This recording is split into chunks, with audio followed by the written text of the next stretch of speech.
Jadi setelah mendengarkan rukun-rukun 2 khutbah kemudian jamaahnya tidur, itu tidak masalah. Cuman dia meninggalkan fadilah ataupun pahala dari Allah Subhanahu wa Ta'ala karena dia tidak mendengarkan ceramah dari sang khatib. Apabila yang mendengarkan kurang dari 40, maka itu tidak sah, ya, maka itu tidak sah. Dan 40 itu teman-teman hendaknya orang-orang yang dianggap sah untuk melaksanakan sholat Jumat. Sudah kita pelajari siapa saja yang dianggap 40 dari orang-orang yang sholat Jumat. Siapa saja? Syarat-syaratnya apa? Muslim, laki-laki. Ini syarat wajibnya Jumatan. Apalagi? Balik. Terus mukim atau mustautin. Terus mari merdeka. Sudah merdeka. Sudah merdeka. Sehat, mampu. Itu wajib orang melaksanakan sholat Jumat apabila memiliki hal-hal tersebut. Akan tetapi siapa orang yang dianggap sah sholat Jumatnya meskipun mungkin kriteria yang tadi kita sebutkan tidak sempurna? Siapa? Yang dianggap 40 dari yang kalian sebutkan tadi. Siapa? Yang pertama laki. Yang kedua balik. Kemudian yang ketiga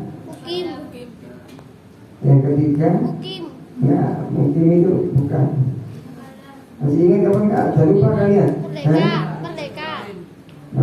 Merdeka ya. Merdeka. Yang sudah saya sebutkan itu, yang saya buat strategi sama kalian itu. Jadi mukallaf, hur, zakar, mukim, salim minal marad, almani minal budur. Kalau orang kafir sholat Jumatan kehitung 40 atau tidak? Tidak. Orang sakit tetap memaksakan dirinya untuk sholat Jumat kehitung 40 apa enggak? Tidak. Nah ini mesti ngomong enggak, jangan disebut. Orang sakit, bedakan antara wajibnya khutbah sama kehitung 40. Meskipun dia tidak wajib, tapi dia melaksanakan sholat Jumat, dia kehitung 40. Beda apa sama? Nah, menangkapnya Sama. kalian mendengarkan apa? Tidak. Beda teman-teman, beda. Ada syarat wajibnya orang sholat Jumat, sudah saya terangkan panjang lebar ini. Juga ada orang yang kehitung 40, dianggap dia itu telah maksimal ataupun gugur kewajiban, walaupun yang hadir sholat Jumat tidak banyak. Minimal Imam Syafi'i berapa yang hadir? 40. Yang memiliki sifat-sifat syarat-syarat wajib tadi 40 kan? Tapi dari 40 ini, contoh dari 40 ini ada orang-orang yang ikut sholat Jumat tapi tidak dianggap 40, meskipun 40, bahkan 50, 20 dari 50 orang itu gak kehitung, gak keanggap orang yang wajib sholat Jumat, tapi tetap sholat Jumat. Paham ya? Contohnya siapa itu yang gak keanggap itu? Anak kecil, musafir, perempuan, banyak perempuan di belakang, laki-laki juga banyak. Dikumpulkan ada 70 orang, yang laki 30 orang, yang perempuan 40. Siapa gak? Jasa, masih ngomong saya ini tidak bisa. Sudah saya terangkan panjangnya berat. Kalian tidak merojaah kali. Diulangi lagi biar ingat.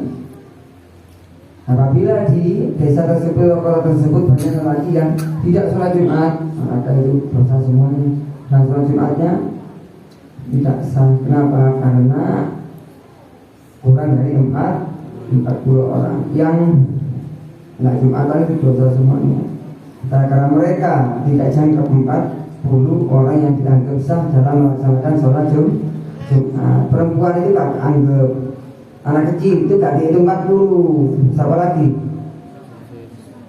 Musafir itu gak dianggap 40. 40. Tapi kalau mau sholat Jumat sah apa enggak? Sah. Itu bedakan, makanya bedakan, perhatikan. Waktu itu sudah saya terangkan panjang lebar itu. Sudah saya terangkan panjang lebar.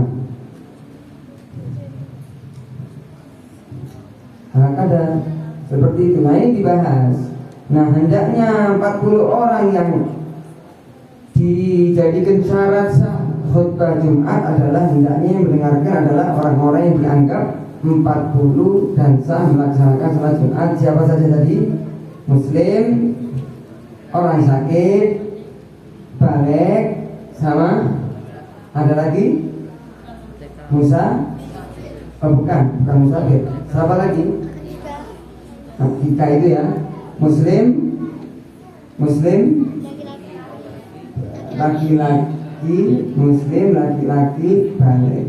Muslim laki-laki balik itu hendaknya minimal 40 orang dan dia semuanya hendaknya mendengarkan rukun-rukun khutbah dari sang khatib. Jadi saya kasih contoh.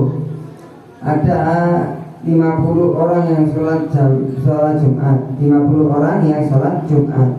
10 dari 50 orang itu kecil belum balik. Yang 40 balik semuanya, ya, balik semuanya, Muslim semuanya, terus laki semuanya, balik semuanya, mendengarkan rukun khutbah 40 orang ini. Salat Jumatnya sah apa enggak? Sah. Tapi kalau 50 orang, anak kecilnya 10, karena anak besarnya 40 orang, yang dengarkan rukun khutbah ini cuma 35 orang.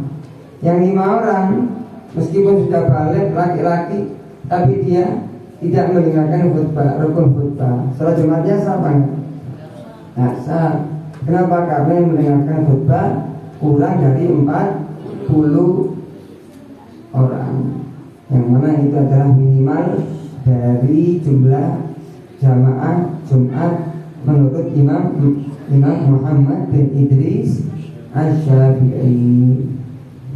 Dan dikatakan termasuk 40 itu imam juga, sang khatib itu juga termasuk 40. Jadi kalau jamaahnya 39, 40 ambil khatib. Jadi sang khatib juga diwajibkan untuk mendengarkan apa yang dia ucapkan.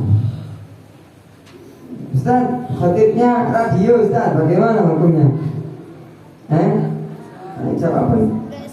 Ya, apakah ono kasa? Khutbah itu menungso intellihat manusia. Kalau radio kaset ya tidak dianggap orang, bukan termasuk orang ya.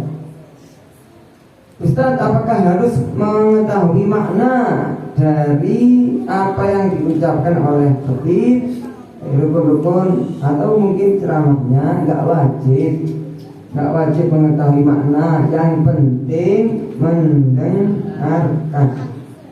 Jangan tidur. Kalau tidur nanti tak ada 50 orang. Saya kasih contoh ya, 50 orang sholat Jumat sah ya, 50 orang sholat Jumat, semuanya balik, laki-laki, lengkap semua syarat.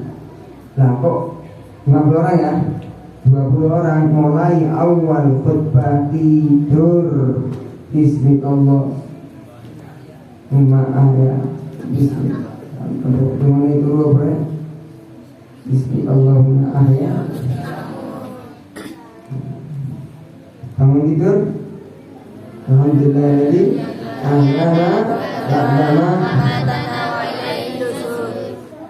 sebelum khutbah itu 20 orang tidur. Yang dengarkan khutbah cuma 30 orang. Allahumma ighfir lil muslimina wal muslimat. Allahumma pada ma'amatana wa alaihi Bermono rukun berbaik me Allahumma doa lil mu'minina wal, cuma satu yang dia dengarkan sama 20 orang itu, cuma satu rukun. Salat Jumatnya sah apa enggak? Karena yang mendengar tidak sah, karena yang mendengarkan khutbah kurang dari 40 orang. perhatikan ini. Makanya kalian walaupun mungkin ada yang belum balik, jangan tidur kalau sholat Jumat. Kalau bisa jangan tidur sebelum Jumatan, tidur waktu Jumatan jangan tidur. Dengarkan itu khatib kita berceramah, minimal rukun-rukunnya dengerin. Habis rukun-rukun mengantuk turun, tapi kan dapat pahala banyak dari Allah Subhanahu wa taala. Walaupun sholat Jumatnya sah, tapi dia nggak dapat pahala yang banyak. Minimal rukun-rukunnya dengerin, minimal. Walaupun yang hadir sholat Jumat itu lebih dari 40 orang, takutnya nanti yang lain tidur dijangkupnya kurang dari 40 tahun. Nah ini nanti bahaya teman-teman. Kemudian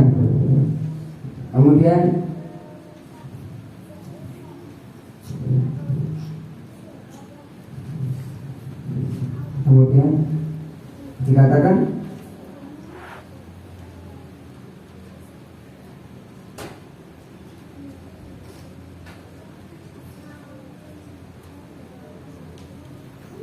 termasuk syarat sahnya dua khutbah itu adalah al-muwalatu bainahuma wa bainas shalah, berkelanjutan langsung kontinu, tidak dipaus dengan hal apapun antara khutbah yang kedua dengan khutbah yang antara khutbah yang pertama dengan khutbah yang kedua. Habis khutbah pertama yang suwe di mimbar atau ngopi-ngopi dulu, ngobrol sama teman, telepon-teleponan, aku sih khutbah ini setengah jam teleponan sama aman ini. Terus dia berdiri khutbah kedua, sah apa enggak? Sah. Harus apa tadi? Mualah. Apa mualah? Berkelanjutan, langsung, berkesinambungan, jangan terputus dengan hal yang selain maslahatnya khutbah atau diputus langsung. Pemisah antara khutbatain itu adalah al-julus bainahuma. Syarat sahnya khutbah Jumat adalah dua khutbah. Bagaimana memisahkan khutbah pertama dan khutbah kedua? Dengan cara duduk sejenak. Nabi khutbah, barakallahu li wa lakum bil Qur'an al-azim, nafa'ani wa iyyakum bima fihi min al-ayati wa dzikril hakim. Taqabbal minkum tilawatahu innahu huwas samiul alim. Qul qawli hadza wa astaghfirullah li wa lakum wa li sa'iril muslimin wal muslimat wal mu'minin wal mu'minat innahu huwal ghafurur rahim. Kita untuk silakan baca surat Al-Ikhlas 1 atau 3 kali. Kalau jamaah baca Sayyidul Istighfar, Allahumma anta rabbi la ilaha illa anta khalaqtani wa ana 'abduka wa ana 'abdika wa atika masjidka. A'udzu bika min syarri ma sana'tu wa atubu ilaika bi ni'matika 'alaiya wa bi dhanbi faghfir li fa innahu la yaghfiru dzunuba. Iku kontrol pas kapan?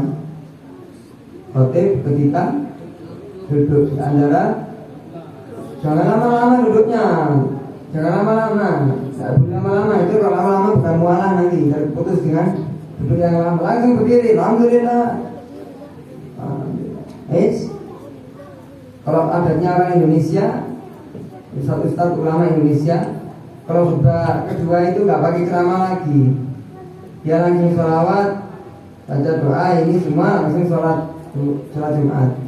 Tapi kalau di luar Indonesia seperti yang saya ketahui, di kota Tarim, di kota Hadramut itu meskipun khutbah kedua juga ceramah, tapi nggak lebih panjang dari khutbah yang pertama.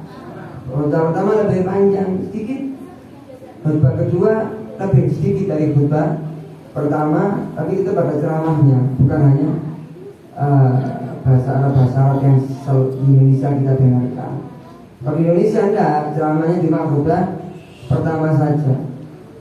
Enggak masalah ya, enggak masalah. Mau di dua khutbah ceramah semua enggak masalah. Mau di khutbah pertama saja enggak masalah. Yang penting khutbahnya jangan terlalu lama dan sangat cepat sholatnya. Jangan. Khutbah itu sunnahnya kalau dalam sholat Jumat itu enggak lama-lama. Sunnahnya itu memang sunnahnya seperti itu. termasuk bisa dilihat dan dinilai kefakihan ataupun kepintaran, kecerdasan, keamanatan seseorang itu terlihat ketika dia khutbah. Khutbahnya lebih panjang dari sholatnya, apa sholatnya lebih panjang dari khutbahnya.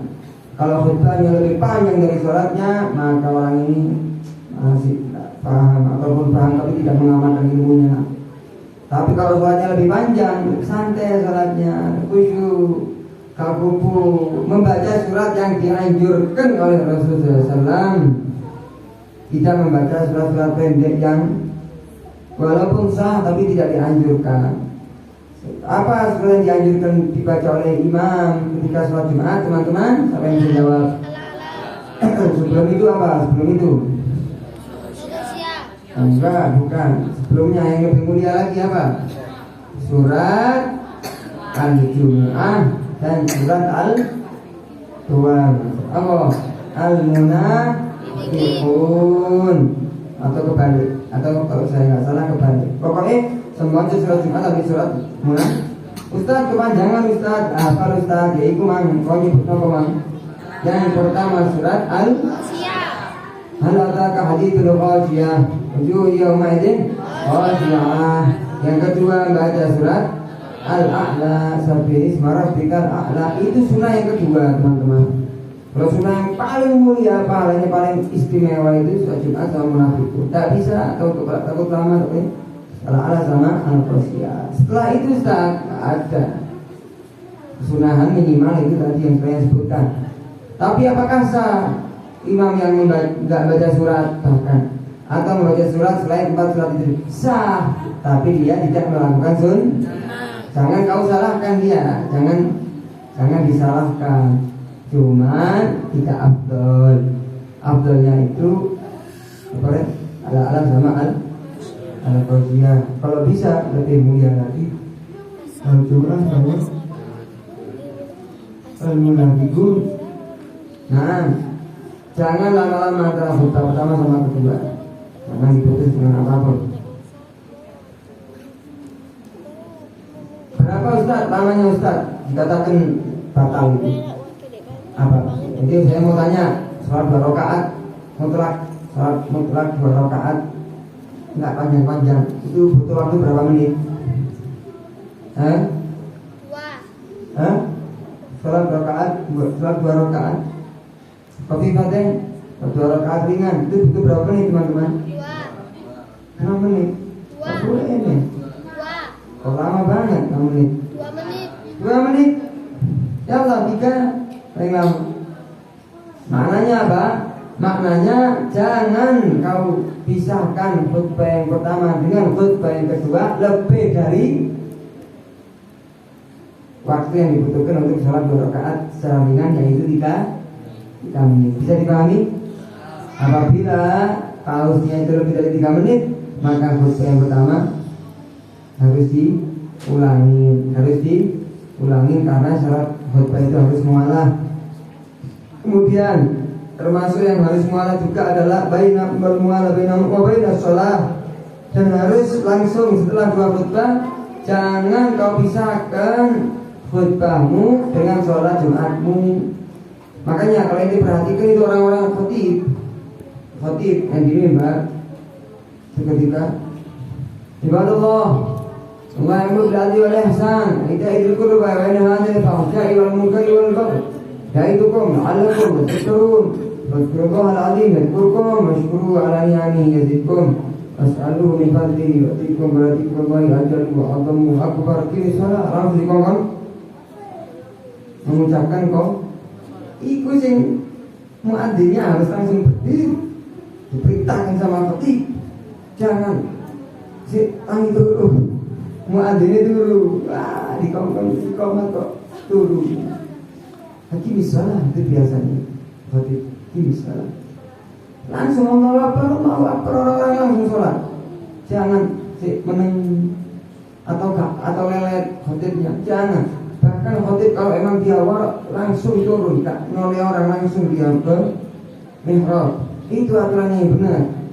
Misalnya langsung turun, langsung ke mihrab. Jadi orang-orang bersiap melaksanakan sholat. Itu adalah syarat teman-teman. itu adalah syarat hukumnya ditekankan yang wajib. Gak sih ngomong-ngomongan sih, gak pengen sembahyang ini. Bahkan yang ditakutkan terlalu panjang memotivasi jamaah untuk melaksanakan sunnah sholat, meluruskan shaf, yang mundur maju, menteri suwe jamaahnya nunggu biar siap sholat. Itu bahkan tidak dianjurkan kalau terlalu lama. Kalau terlalu lama, subuh vakum, Pak Inata sudah subuh ini kau mati sholat. Anak-anak kecil jangan rame. Bapak-bapak, ayo yang khusyuk kalau sholat latihan agama, ceramah. Mari khutbah ceramah, kok habis sembahyang ceramah mana? Paham? Kalau nasihati orang-orang untuk melaksanakan sholat Jumat, untuk melaksanakan sunnah-sunnah sholat, itu jangan lama-lama, karena nanti takutnya lebih dari 3 menit. Walaupun itu maslahat sholat, cukup kita sudah nasihati 1, 2, 3 kali. Istiwa, teruskan shaf, dapatkan barisan. Ya Allah, kami menjadi jadi Allah berkata, Allah berkata, baca surat sunnah. Allahu Akbar. Bisa sembahyang guys. Jangan lama-lama. Kalau nasihati orang untuk hendak melaksanakan sholat Jumat, takutnya nanti tidak dikategorikan tidak mualah. Bisa dipahami apa enggak nih? Kompak ini. Dikatakan syarat yang ketiga adalah wa taharatul hadatsil asghari wal akbar. Hendaknya sang khatib ketika berkhutbah di 2 khutbah tersebut, hendaknya dia memiliki apa ya? Memiliki apa ya?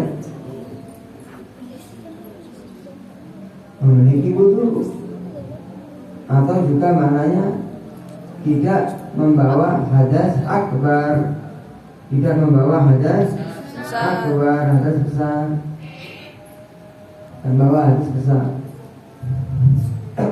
Ini yang terakhir insyaallah ya. Ini kasih. Harus suci dari hadas kecil juga hadas besar. Itu khatib, bukan jamaahnya. Ustaz, bagaimana hukum orang yang jamaah sholat Jumat ketika mendengarkan khutbah tidak punya wudu, atau masih junub dengan khutbah tadi? Ya, selesai khutbah dia wudu atau mandi cepet-cepet, terus dia sholat Jumat, boleh apa enggak? Apa salah? Boleh, karena dia bukan khatib. Kalau khatib harus memiliki wudu. Kalau jamaah dengarkan khutbah, wajibnya wudu apa enggak? Nah, wajib punya wudu. Cuma dia meninggalkan sunnah. Hukumnya itu abdulnya punya wudu, masuk masjid itu punya wudu. Jadi masuk masjid nggak punya wudu, boleh apa enggak? Halo? Boleh. Boleh apa enggak? Boleh. Enggak masalah. Cuma nanti meninggalkan sunnah. Jangan meninggalkan sunnah. Milikilah adab, yaitu dengan memiliki wudu ketika masuk rumahnya Allah Subhanahu wa ta'ala. Sama kayak khutbah. Ketika khutbah punya wudu, Ustaz saya wudunya nanti aja mau sholat, terserah. Cuma ini jangan lakuin sunnah. Tapi kalau khutbah harus punya wudu. Ustaz tengah-tengah khutbah moro-moro gunakan gas atau minta maaf saking wedine khutbah sampai ngompol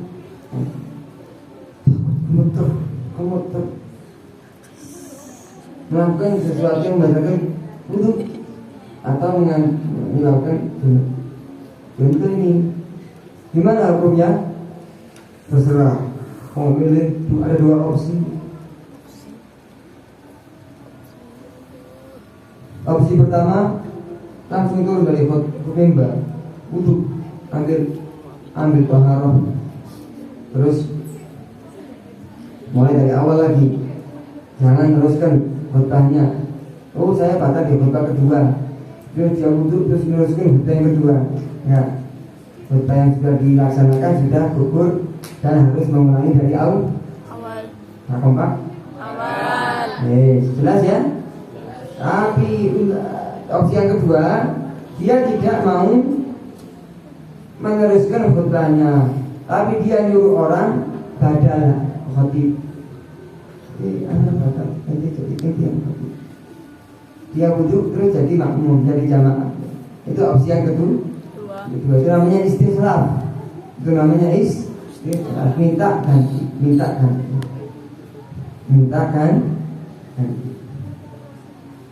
Ustaz, kalau digantikan Ustaz, itu dari awal apa teruskan?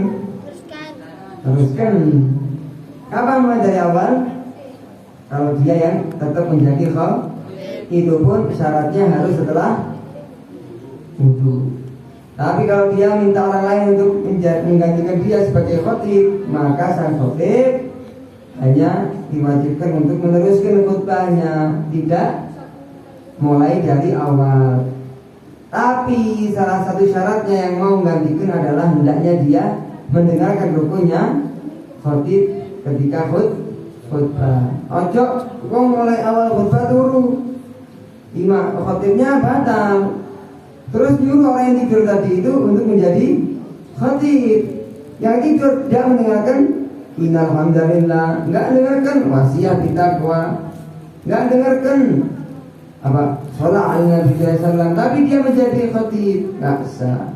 Yang boleh menggantikan khatib adalah orang yang telah mendengarkan rukun-rukun khutbah. Jadi pahami? Yes.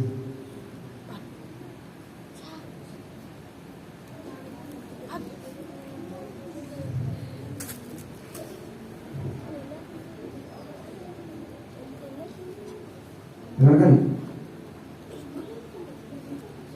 Terus gantikannya itu harus cepat, Rek. Jangan setelah 1 jam baru gantikan. Itu tak boleh teruskan. Kalau gantikannya itu tak langsung, harus mulai dari awal.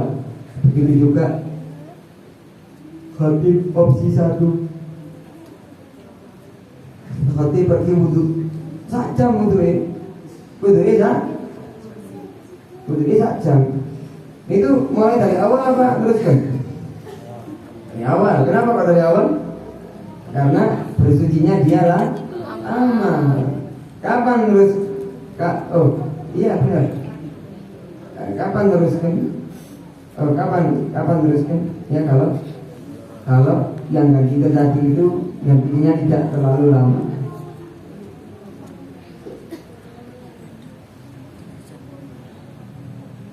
Wallahu a'lam bishawab. Semoga ilmunya manfaat dan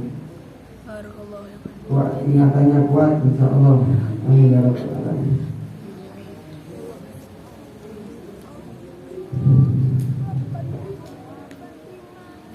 Setelah bila imamnya batal saat sholat wajib apakah makmumnya juga ikut batal sholatnya? Tergantung. Kalau emang nanti ada pembahasannya khusus di bab yang akan datang pada waktunya. Nanti ada babnya khusus bagaimana kalau imamnya itu batal. Apakah imamnya juga ikut batal? Tergantung batalnya karena apa. Ada kalanya orang yang jadi imami gak boleh wudhu dari awal. Ada kalanya batalnya di tengah sholat. Ada yang diketahui batalnya kenapa, ada yang tidak diketahui. Tapi kalau semuanya tahu batal semua, nanti ada babnya khusus. Kalau imamnya batal, maka setiap makmum ya jenenge makmum melo sembayangi wong batal ya melo batal. Makanya jadi imam itu nggak gampang, harus amanat dan harus mengetahui dan menjaga keabsahan sholat. Bahkan kalau khutbahnya nggak sah, rukunya ada yang nggak dibaca, sholatnya nggak sah. Orang-orang sudah pergi ke rumah, siapa yang mampu membalikkan orang-orang ke masjid untuk mengulangi sholat Jumat? Nah itu ruwet itu. Makanya khatib harus sangat bertanggung jawab dan amanah dalam mengemban dunia perkhutbahan ini. Nanti ada babnya khusus kita bahas pada waktunya. Ya Rabbana